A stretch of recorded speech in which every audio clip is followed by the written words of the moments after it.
This is fun. This is outside during the aftermath of the ice storm we got. Everything is coated in ice. Trees, plants, everything. And now that it's just starting to melt, the ground under any hydro wires is full of the bits that are falling off those wires.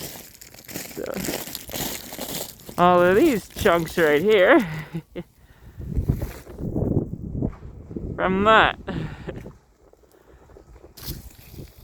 Oh yeah, there we go. And there's plenty of downed trees over there being cleaned up. So that's fun.